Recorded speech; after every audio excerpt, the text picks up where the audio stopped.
आज का हमारा क्वेश्चन है, एक सेल में 0.02 मोल लीटर इनवर्स KCl विलयन भरने से सेल का प्रतिरोध 520 ओम हो जाता है। तो विलयन की मोलर चालकता ज्ञात कीजिए, जहां पर सेल स्थिरांक बराबर 1.29 सेंटीमीटर इनवर्स है।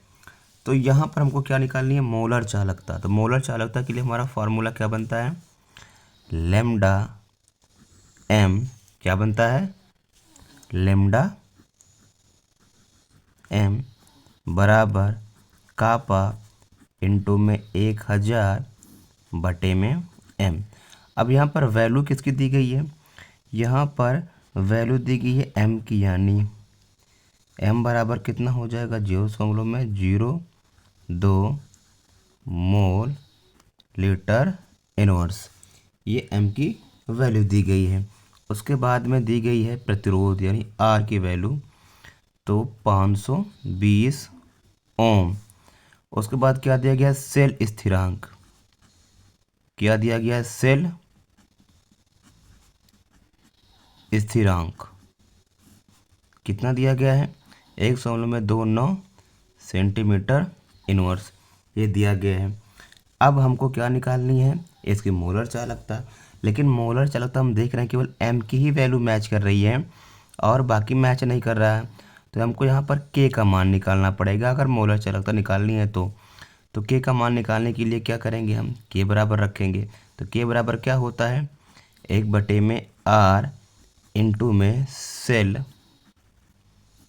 स्थिरांक। क्या होता है, 1/r इंटू में सेल स्थिरांक। तो यहाँ पर 1/r यानी प्रतिरोध हमारा कितना है, 520 है, इंटू में सेल स्थिरांक कितना है, 1.29 है। अब क्या करेंगे, आपस में इन दोनों को काट देंगे। जब काटेंगे तो जो वैल्यू निकल के आएगी हमारी के की, वो आएगी 0.00248। इतनी वैल्यू निकल के किसकी, के की।